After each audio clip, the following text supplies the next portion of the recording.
Good morning. Thursday morning here at Wood's Edge. I am just going to talk real quick about wood finishes. So when you're working with wood, how easy it is to make wood, I guess, nice. Because, so I work with barnwood a lot. And it starts off looking like this. It's peeled off of a barn. It's got stuff on it. It looks really gnarly. It's not attractive. It's kind of attractive, but not really. It needs that extra. See, this still has vines on it, little vines that were stuck to it. If you're going to do a project and you want it to be something a little nicer than, say, actual nature hanging off of it, like this, but you got to be careful.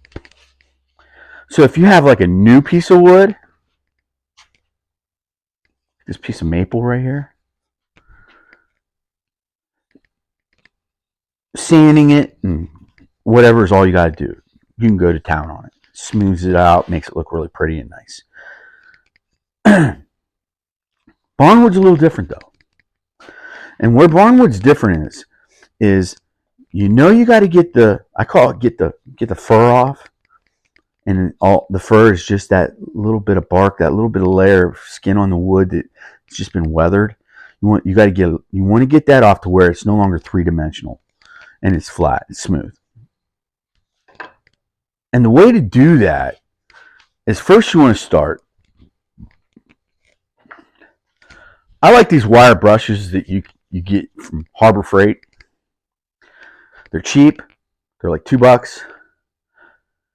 $2-3, whatever. But I like how they're perfect for. You can just take a wire brush, and that might be all you need to do. Now, I'm not going heavy-handed with it. You never want to go heavy-handed with barnwood. You never do. But right there, and you're almost done. Then you want to take an orbital sander. Now, orbital sander is just a hand sander. And then you take your orbital sander, plug it in, of course. Look, I've got these things everywhere. If you have a shop or a garage and you work out there a lot and you're doing whatever, have at least one of these. Have at least one of those hanging around.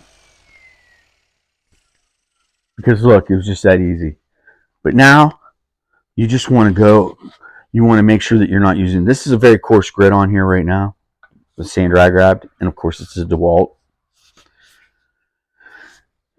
You just want to go with a nice light grit, and you want to just go over it enough to smooth it out a little bit.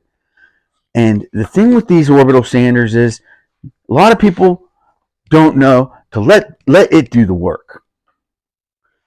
You can literally just set it on the wood and just hold it like this in place and it'll spin and it'll vibrate and it'll do all the work necessary. Let it do the work.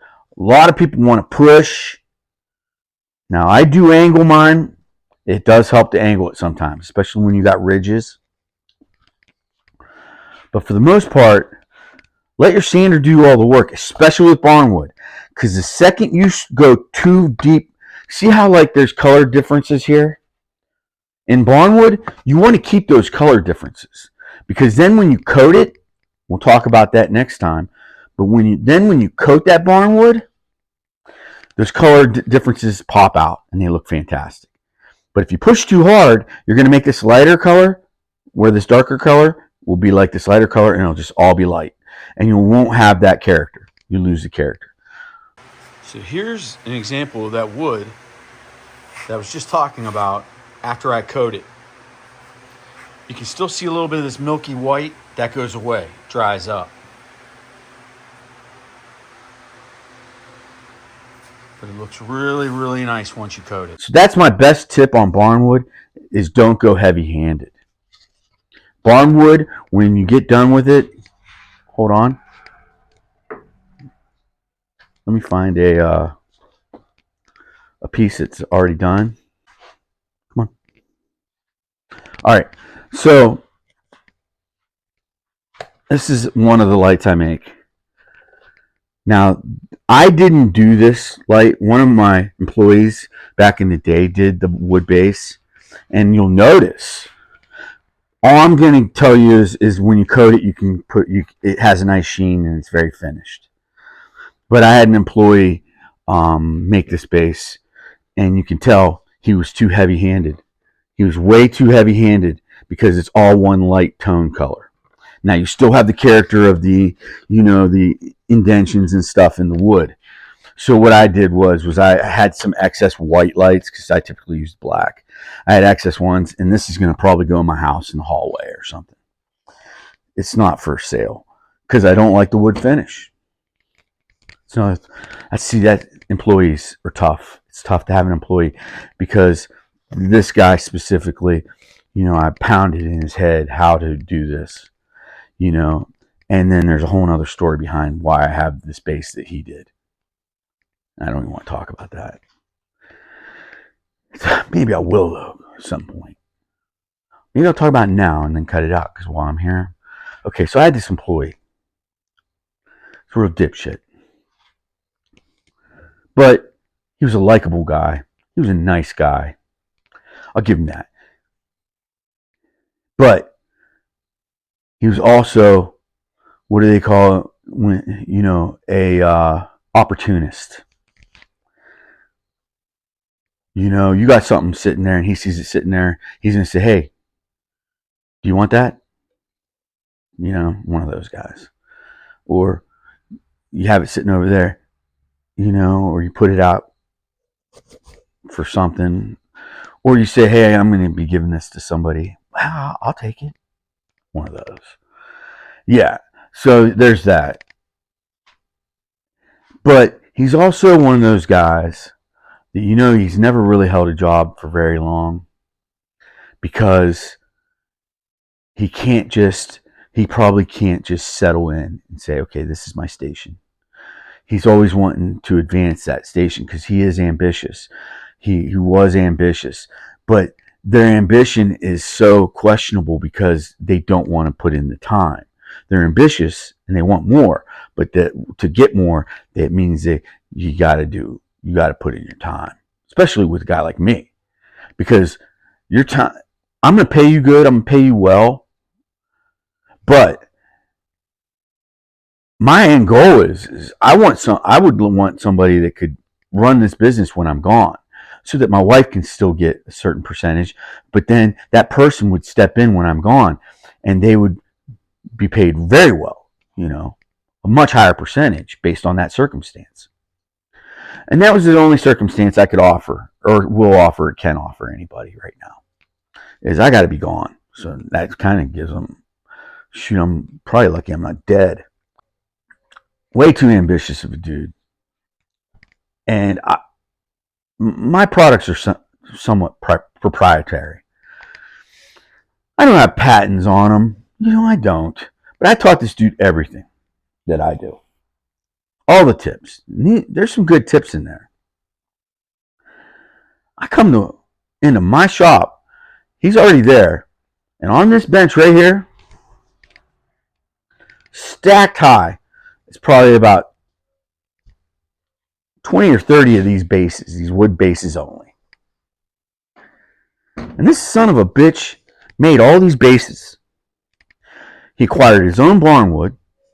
That's his business. He then made all these bases based on my specs. And he had the nerve to try to sell them to me at an exaggerated price. He's like, so this is what you sell a light for. And he was trying to be a businessman. So this is what you sell a light for. And this is your profits. And this is this and this is that.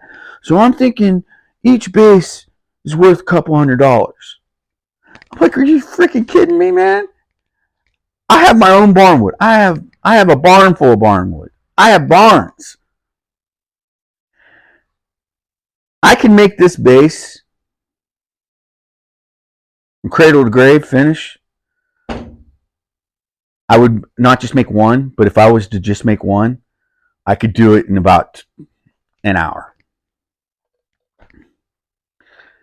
And it cost me nothing because I have all this barnwood, pennies. He just totally didn't grasp that.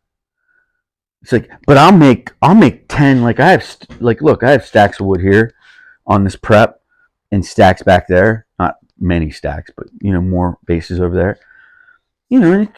They're all ready for prep. All I got to do is stain them, assemble them, and coat them.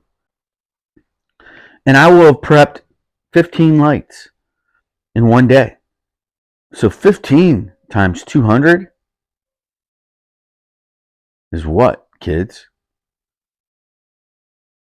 $3,000? Is that right? 2 times 15 is 30, and then add 2 zeros. $3,000. So for 15 bases, he was basically wanting in between $1,500 and $3,000. You kidding me? All these bases, one day's labor, and I say a day. No, I'm not talking 8 hours. I'm talking like 5, 4. One day's labor and material costs virtually zero. And you want me to pay you $1,500, $2,000, $3,000 for you to do that? Are you on crack? And then there's the whole fact that I'm looking at a table full of my proprietary designs that he went ahead and made and did, and then he tried to sell to me. I go, dude, and this is my analogy. I go, do you not understand what you just did? Imagine you work for Chevy, right? And you go and you say, I'm going to go out and buy a bunch of steel, and I'm going to make Chevy engineered frames, right? In my garage. And then I'm going to go to Chevy's CEO, and I'm going to try to sell those frames to Chevy. And this is how I'm going to pose it. Hey, Chevy guy, Chevy CEO, let's call him Chevy. Hey, Chevy, I noticed that you've got labor issues, so I went out and I bought some steel and I welded up 15 Chevy frames in my garage to your specs. Now the CEO is going, you did what? To what specs? Now you go, well, and you sell a Chevy 2500 for about 54 to 60 grand base level. I'll sell you these frames for 20 grand. That's what this guy did. You know the Chevy guy, man, they make these frames at the Chevy dealership, Chevy manufacturer for pennies. And they got robots that make them, for crying out loud. And that's what I equated it to. And now, you know what that CEO would have done? First off, he would have had security escort him off the property. Then he would have had the police go to his property and seize all patent pending materials. And then he would have sued this jackass. But I'm not Chevy. But I looked at this son of a bitch and I almost just basically wanted to take him by his, shake him. And then I wanted to eat his heart. But then I realized that guy probably don't have much of a brain or a heart to have even tried that. Correct me if I'm wrong. You got your own business and you got some sideways jackass employee that thinks he can turn a buck on you with your own product and your own designs and not realize how stupid that is. Even after you tell them how stupid it is, they still are in disbelief that you're upset. So the kind of shit I gotta put up with every day. These people, these things. It's nuts to me. It's nuts. And I'm just here doing a living, trying to mind my own business.